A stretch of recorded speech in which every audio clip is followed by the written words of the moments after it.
El Señor esté con ustedes. Y con tu espíritu. Lectura del Santo Evangelio según San Juan. Gloria a ti, Señor.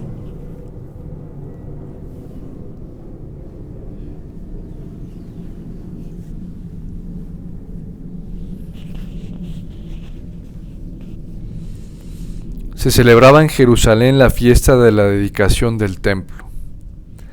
Era invierno y Jesús se paseaba en el templo por el pórtico de Salomón. Los judíos, rodeándolo, le preguntaban: ¿Hasta cuándo nos vas a tener en suspenso? Si tú eres el Mesías, dínoslo francamente. Jesús le respondió: Se lo he dicho y no creen. Las obras que yo hago en nombre de mi Padre, esas dan testimonio de mí. Pero ustedes no creen, porque no son de mis ovejas. Mis ovejas escuchan mi voz, y yo las conozco, y ellas me siguen, y yo les doy la vida eterna. No perecerán para siempre, y nadie las arrebatará de mi mano. Lo que mi Padre me ha dado es más que todas las cosas, y nadie puede arrebatar nada de la mano de mi Padre. Yo y el Padre somos uno. Palabra del Señor. Gloria a ti, Señor Jesús.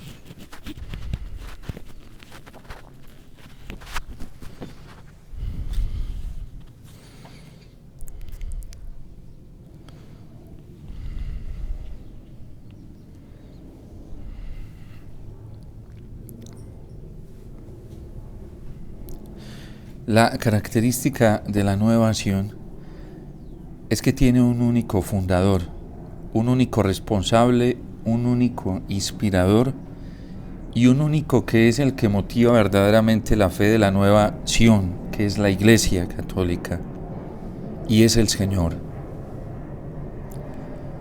El Señor no tiene compartido su gobierno con nadie, es decir, otra cosa es que pida colaboradores, pero es al único a quien Dios ha instituido Cristo, Mesías, Salvador, Liberador.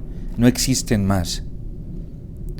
Y por eso, dentro de la Iglesia Católica, no todo lo que está vestido de oveja hace parte de las ovejas del redil del Señor. Porque la alegría que siente hoy Bernabé al encontrar las comunidades de Chipre, de Fenicia, de Antioquía, es que todas están profesando una única fe, la misma fe, y es el vínculo, la unidad con el Señor Jesús. Y precisamente por eso lo manda la Iglesia de Jerusalén. Hay que ir a verificar que la fe que se esté predicando, que la fe que se esté profesando, que la fe que se esté testimoniando en estas iglesias nacientes por la persecución que se desató en Jerusalén con la muerte de Esteban, sea verdaderamente la única y verdadera fe, que es la fe de la Iglesia. Una de las características más bellas y la garantía más grande que tenemos hoy nosotros en este tiempo de tanta confusión dentro de la Iglesia Católica, en donde se habla tanto del Evangelio, del reino, se predica tanto de Jesús, se habla del amor a la Iglesia. Una de las características más bellas, o más bien de las seguridades más grandes que tenemos para identificar que esto es verdad, es que sea una fe apostólica. No es la fe de este obispo, o de este cardenal, o de este sacerdote, por muchos doctorados que tenga, o de esta comunidad, o de este grupo. Así tengan testimonios de milagros, de cosas extraordinarias.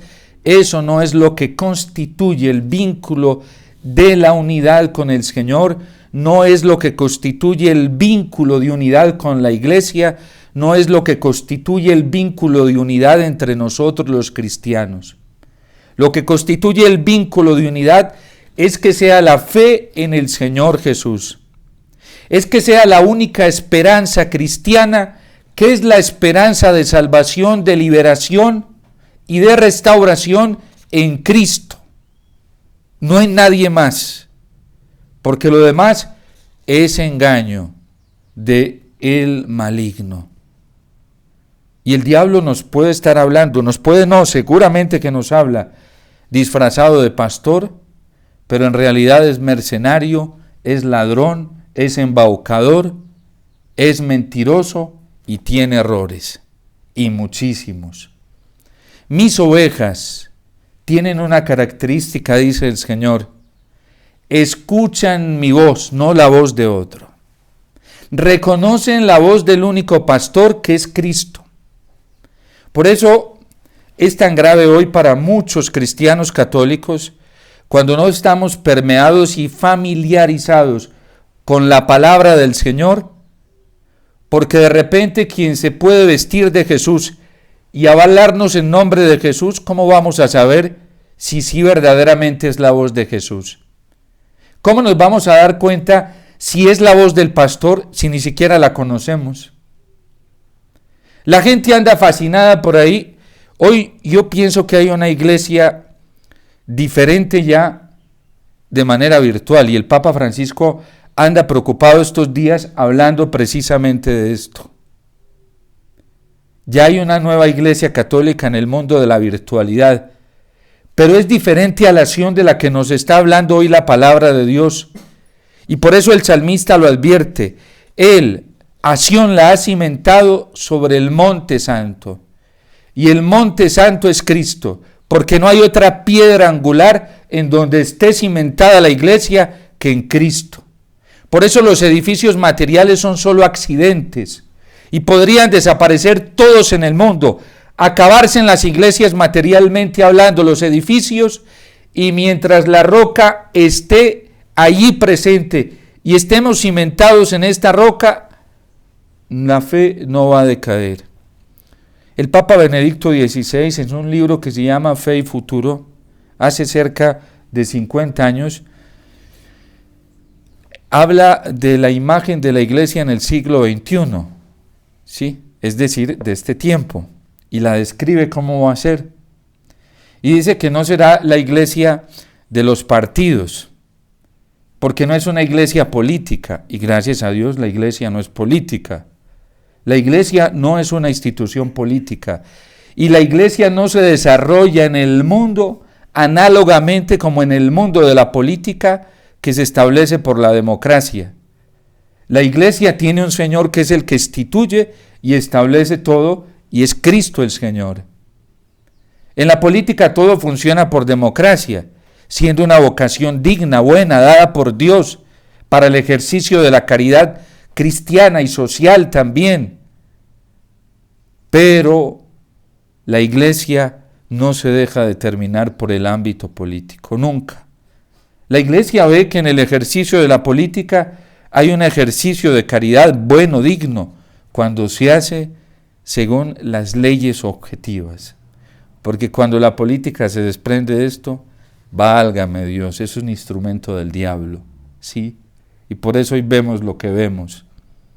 El Papa León XIII, precisamente, que le dio a la iglesia, o más bien el Espíritu Santo a través de esto, muchas luces a la iglesia, sobre todo para la relación entre iglesia y Estado, iglesia y ciudadanía, ¿sí? Iglesia y bien común, lo declara ampliamente, que para nosotros los cristianos la gran fórmula de gobierno es Dios, que gobierna el mundo, y nos regimos bajo sus leyes. Entonces, en Cristo está el fundamento de la unidad. En Cristo está el fundamento de la fraternidad. En Cristo está el fundamento de la paz tan anhelada para nosotros. En Cristo está el fundamento de la caridad, del amor, del ejercicio caritativo para con los demás. Porque no hay otro modelo. Y por eso la iglesia está cimentada sobre este monte santo, que es Cristo el Señor. A nosotros los católicos no nos determina lo que piense o un padre, o un religioso, o una religiosa, o un predicador de este tipo. A nosotros nos determina la voz del pastor. A la Iglesia católica la determina la voz del pastor. Y la Iglesia se sabe instituida por su pastor y por eso todos los días está atenta escuchando a su Señor. Por eso el Papa también, cuando es intronizado, el Papa promete obediencia a la voz del pastor. El Papa es un servidor, no es un absoluto. Ningún obispo es absoluto, ningún cardenal es absoluto, ningún sacerdote es absoluto, ningún predicador es absoluto, porque hay un único pastor a quien la Iglesia siempre escucha y a quien la Iglesia siempre sigue. Cuando las ovejas se dejan llevar por otra voz que no es la del pastor, ya van detrás de mercenarios y van a la catástrofe. Por eso en este tiempo nosotros tenemos que identificar a la verdadera Sión. Y lo dice el salmista: el Señor prefiere las puertas de Sión, es decir, de su iglesia. Y así lo ha entendido el magisterio de la iglesia y la tradición de la iglesia, a todas las moradas de Jacob. Hoy hay muchas moradas de Jacob dentro de la iglesia. Y la apostasía dentro de la iglesia está a un nivel muy alto. A mí me parece tener, casi todos los días pienso en el numeral 675 del Catecismo de la Iglesia Católica, cuando dice que la fe de numerosos creyentes será sacudida y que esa será la prueba tremenda que vivirá la iglesia. Porque ¿qué se nos está sacudiendo? La fe. ¿La fe en quién? En el Señor, en su voz, en los principios morales establecidos por Él, no por el hombre, no por la iglesia. La iglesia no tiene potestad de instituir leyes al nivel divino. Las leyes que nos da la iglesia no son absolutas, están en relación con las leyes absolutas que son las leyes de Dios. Por eso los principios morales ni siquiera la iglesia los puede rebajar. Sobre todo los que están vinculados a la ley natural y a la ley moral divina. Los mandamientos no se pueden negociar. Ni siquiera la iglesia lo puede hacer. Ni siquiera la iglesia tiene la autoridad para hacerlo, porque ella está cimentada y le debe obediencia a su Señor. Y nosotros como cristianos le obedecemos al Señor. Y dice el Catecismo que de esta prueba de fe se desatará una persecución que pondrá al descubierto la iniquidad de muchos corazones. Es tan real esto hoy que está saliendo a la luz. Dentro de la iglesia están saliendo a la luz las intenciones de muchos. Antes era muy difícil darse cuenta uno cuál era la orientación de alguien, porque se prestaba el ambiente para camuflarse, predicar y decir una cosa dentro de la iglesia y dentro creer otra. Hoy no. Y de una manera ingeniosa, Dios está valiendo de muchas cosas, y hasta el Papa Francisco, que ha sido el objeto de calumnias, de tironeo de un lado y de otro. Y es una bendición porque todo esto está sacando a la luz lo que piensan unos y lo que piensan otros. Nos está dejando ver a muchos quienes verdaderamente van detrás de la voz del pastor, dentro de la jerarquía eclesiástica, dentro de muchos predicadores, y quienes también se están tomando la justicia por su propia cuenta. Por eso decía el Papa Benedicto que la iglesia de este tiempo no iba a ser ni de derecha ni de izquierda. Hoy en la iglesia hay algunos que ya se declararon de derecha y otros de izquierda. Los de derecha se dicen ser los verdaderos, los que están salvando a la iglesia. Pobrecitos, están engañados por el demonio. Y los de izquierda también son los más católicos, porque rebajan la moral, porque rebajan los principios morales, porque rebajan los principios de la fe, y así los predican. son relativistas. Esos son de izquierda y de derecha. Ya sabemos, según nos dice el Papa Benedicto XVI, y lo trae el Catecismo también, numeral 675. Ya es muy fácil darse cuenta uno, quién va para un lado y quién va para el otro. Y es muy fácil para uno poderse ubicar. ¿Dónde tiene que estar ubicado? Ya, no crean que esto causa dolor. Claro, uno se lleva unas sorpresas porque uno dice, y esta persona pensaba así, y este tenía esta orientación. Pero el Señor nos está haciendo un favor tan grande en su inmensa misericordia, ¿sí? Eso cuando el camaleón sabe vestirse de tantos colores es muy peligroso, porque uno no sabe definirlo de qué color es, ¿sí? Y además bien peligroso que es, ¿sí? A la hora de uno identificarlo no sabe si es camaleón o no, ¿sí? Esto es mejor que todo salga a la luz. Por eso a la Virgen le dijo Simeón que esto le iba a causar mucho dolor. Y sabemos que la Virgen es figura de la Iglesia. A la Iglesia le está causando mucho dolor esto. Una espada atravesará tu alma, ¿sí? Porque este está puesto para caída y elevación de muchos, y saldrán al descubierto las intenciones de muchos corazones. Esa es la gran prueba que vivimos los cristianos hoy. Ay, pero yo no sabía que esta persona pensaba así. No, yo creía que era. Por eso tenemos que tener nuestra mirada puesta en el Señor, nuestros oídos atentos a la voz del pastor.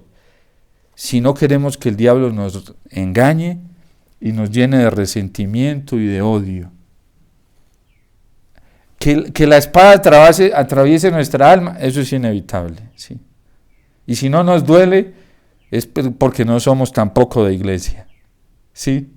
Porque el indiferente es un frío, es un témpano de hielo, ¿sí? Que nos duela, claro, que ese dolor se convierta en amor, en perdón, en súplica, está bien, es virtuoso, pero que se convierta en calumnia, en murmuración, en crítica, eso ya es del demonio. Eso es del demonio, típico del diablo.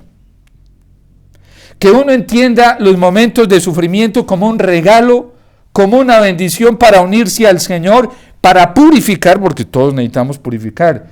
Y la iglesia más que nadie sabe que mientras está en este mundo tiene que purificar.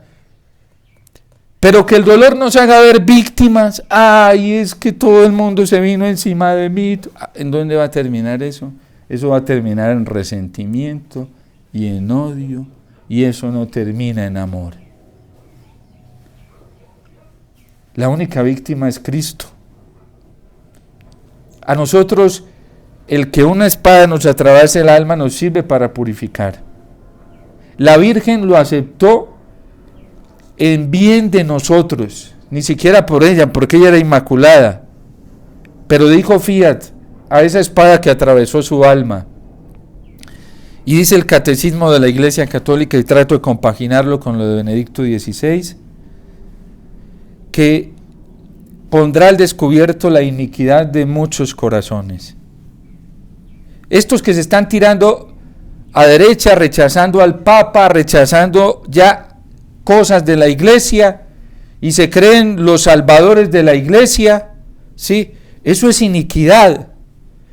Y estos que se están tirando para el otro lado por miedo, para que no los atropellen, no los persigan y se dejan llevar de esta corriente relativista y con un silencio omiso del cual hay que dar cuentas a Dios, callando, viendo los errores, también están tirados para el otro lado de la izquierda. Y eso es iniquidad. La persecución está mostrando eso. Y entonces, ¿quién es fiel? El que escucha la voz del pastor ahí en el centro. Ahí en el centro. Dice el Catecismo que se presentará una solución aparente, revestido de una forma religiosa. Los dos están ofreciendo, los de la izquierda y los de la derecha, que están ofreciendo soluciones religiosas. Eso es lo que están ofreciendo. Aquí tenemos la solución para salvar la iglesia. Con veneno y odio. ¿Sí? Al estilo de Pedro cuando le cortó la espada, le cortó la oreja a Malco con la espada. Suelta la vaina, Pedro le dice, Señor, porque quien a espada hiere, a espada muere. Y los que quieren salvar a la iglesia y al mundo, ¿sí?, sacrificando los principios morales, sacrificando la verdad. Y por eso dice el catecismo que la consecuencia de esto será la apostasía de la verdad. La gente cree que la apostasía es de actos piadosos, religiosos, ¿sí? Que la apostasía se manifiesta. No. La apostasía se manifiesta cuando nosotros sacrificamos la verdad de la fe, la verdad de la moral. Eso es apostasía, real. Por eso lo que está pasando hoy, lo más grave en la iglesia no es lo que está pasando allá en Alemania, con ese pequeño grupo de obispos, de sacerdotes y de cardenales. Eso no es lo grave.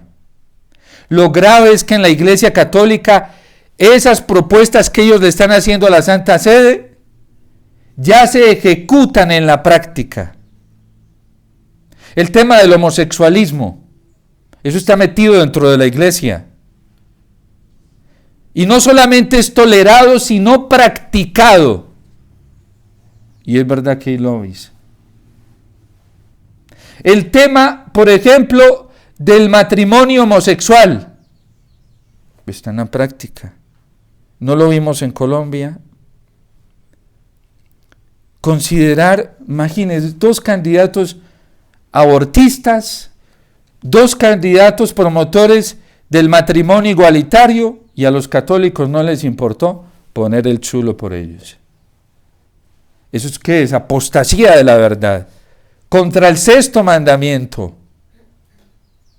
Y católicos promoviendo esto. Imagínense, le dijeron a eso, mal menor. ¿Qué sacrificio? Ahí lo mismo que están proponiendo en Alemania, lo ejecutaron ahí, en esa propuesta, ahí en la práctica. Eso es lo grave. Eso es lo gravísimo.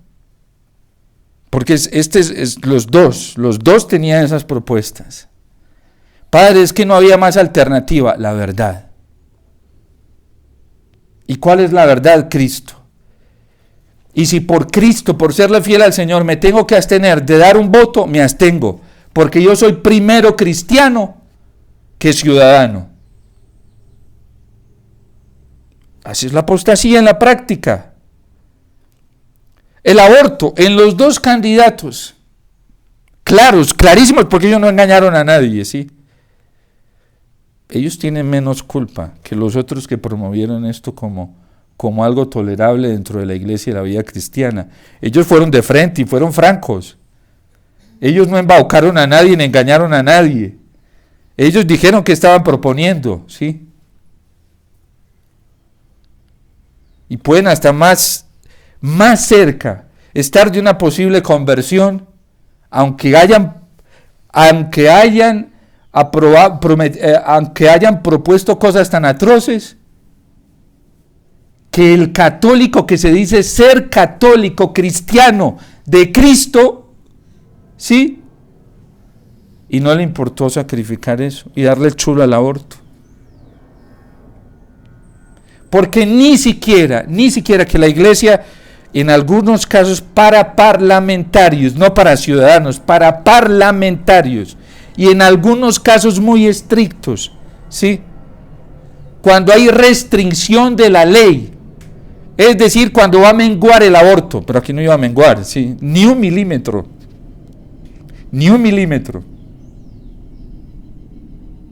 Gravísimo, cooperación formal. Entonces, pero esto hay que identificarlo porque la gente no se está dando cuenta, la gente ya no tiene la capacidad de identificar la voz del pastor. ¿Y cuál es el problema hoy con el mercenario? Que el mercenario está vestido de pastor. y habla como pastor. El catecismo en el numeral 675 dice que es un pseudomesianismo. ¿Ustedes creen que el diablo se nos va a presentar vestido de diablo? ¿Cómo se le presentaba a los santos? Se le aparecía como la Virgen y le hablaba así: mi hijito, mi pequeño, mi hermoso. Se les presentaba así. Como los santos conocían la voz del pastor, se ponían a escucharla, y cuando escuchaban que no coincidía con la voz del pastor, le veían por ahí, porque el diablo es astuto. En 10 verdades te mete una mentira, pero tiene que tener 10 verdades, ¿sí? Porque sin las verdades él no puede meter la mentira. Y los santos lo identificaban. Se le apareció a más de uno, en forma de la Virgen María, del niño Jesús, de los santos. A más de un santo se le apareció el diablo así, pidiéndole cosas. Y lo identificaban porque no, todo el paquete no contenía verdad. Si a Cristo fue capaz de presentársele. Y le citó la palabra de Dios. Dice el Papa Benedicto XVI, en Jesús él habla mucho de esto en varios escritos, ¿sí? Pero en Jesús de Nazaret, citando a Soloviev, un autor ruso de hace más de 100 años, ¿sí?, que habla del anticristo, dice que el demonio tenía honoris causa en exégesis bíblica y que había estudiado en la mejor universidad de Alemania, ¿sí? Así lo trae el Papa Francisco en el libro Jesús de Nazaret. ¿Saben cómo es el anticristo? Es lo más piadoso que puede haber. Y ya está. Lo que pasa es que la gente no se ha dado cuenta, ¿sí? Y es fervoroso, ¿sí? Y tiene una apariencia de bondad que no se la gasta nadie. Y tiene una apariencia de humildad.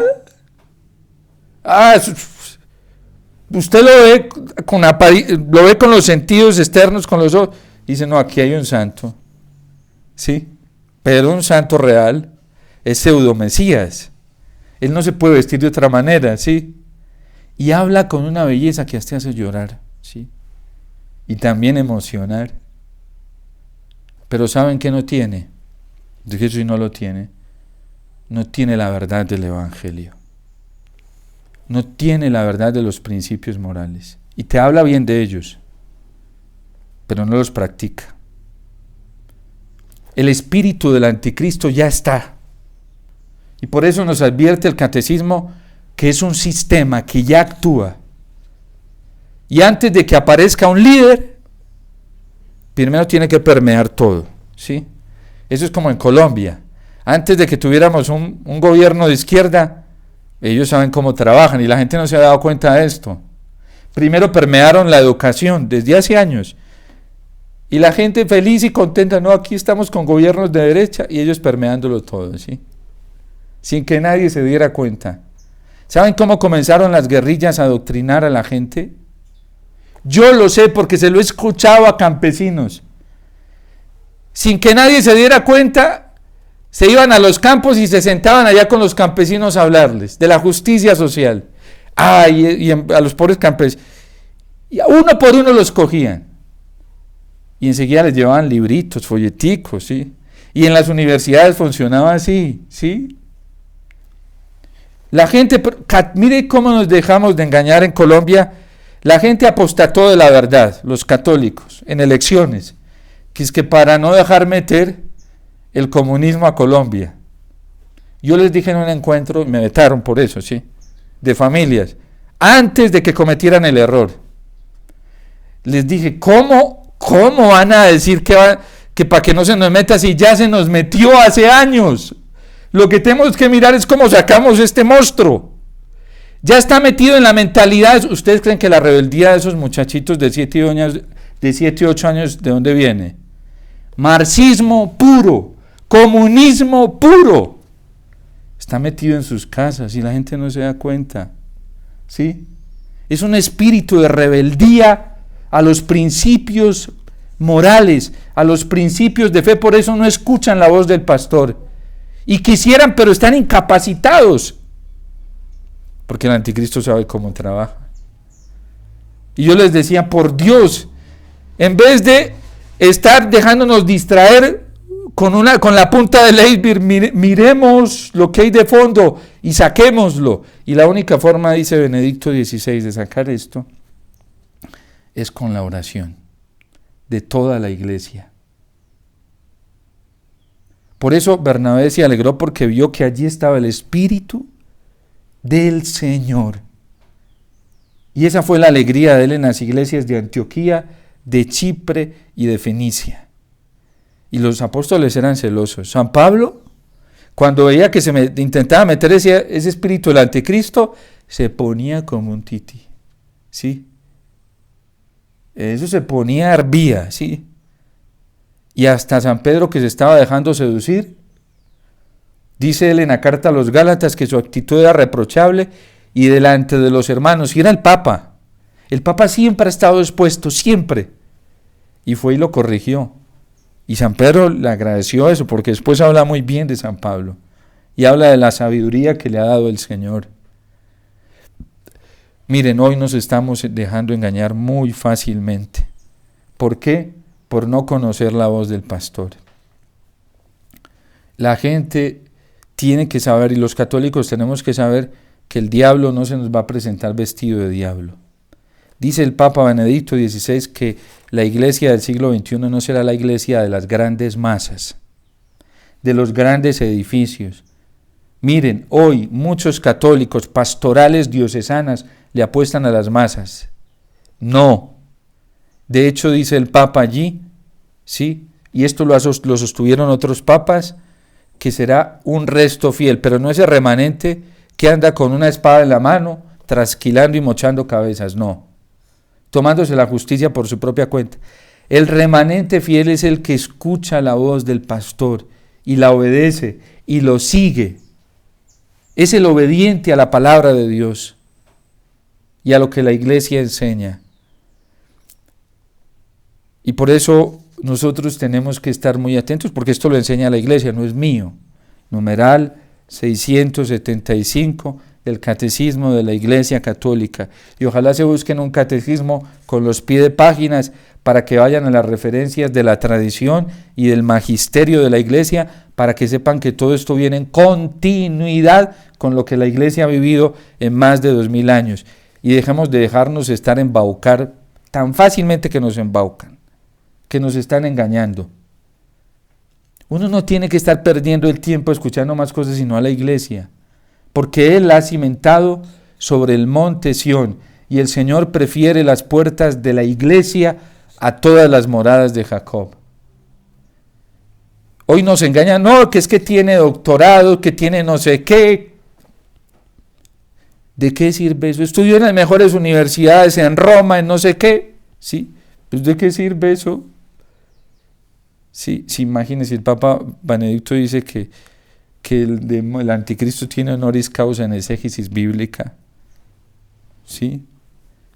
La mejor intérprete de la Sagrada Escritura, la mejor exégesis bíblica, el mejor estudio, la mejor hermenéutica lo tenemos en el Concilio Vaticano II, la Constitución Dogmática Dei Verbum, y lo tenemos también en el Catecismo de la Iglesia Católica.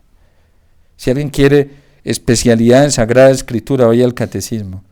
¿Sabe qué hizo el anticristo? Hacernos creer, porque eso sí lo cree mucha gente, que el Catecismo es un librito ahí de cuarta o quinta o sexta categoría por ahí que no tiene. Eso hizo el anticristo. Y nos llevó a menospreciar la verdad. Por eso nosotros tenemos que identificar la voz del pastor y escucharlo a Él y seguirlo a Él. Hay pruebas. Todo lo que ha venido pasando, Dios lo ha permitido. Dios lo ha permitido, pero para que nosotros nos demos cuenta, nos está haciendo un favor. No nos dejemos engañar y sigamos la voz del pastor. Mientras lo sigamos a Él, estaremos a salvo, siempre. Y miren que dicen los Hechos de los Apóstoles una cosa tan hermosa, dice que ellos predicaban la buena nueva y la mano del Señor estaba con ellos. Es mejor tener el respaldo del Señor que de los hombres, porque el respaldo de los hombres no nos da el cielo, ¿sí? No nos da el cielo ni la salvación. El respaldo del Señor, sí, y nos da mucha paz en el corazón, y nos da mucha alegría en el corazón, y nos da mucha libertad en el corazón. Tanta libertad que ninguna fuerza externa nos podrá manipular. Ninguna.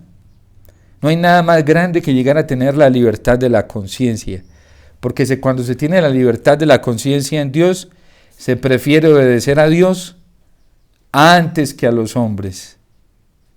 Y esa es la libertad que tuvo San Atanasio, que lo persiguieron, ¿sí? Los mismos jerarcas de la iglesia lo desterraron.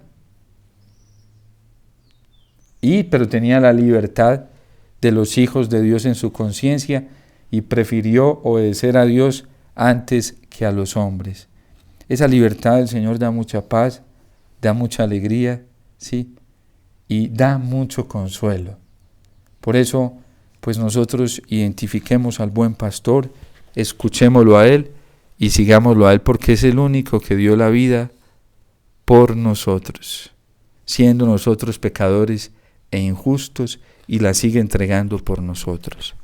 Dios te salve María, llena eres de gracia, el Señor es contigo, bendita tú eres entre todas las mujeres, y bendito es el fruto de tu vientre, Jesús. Santa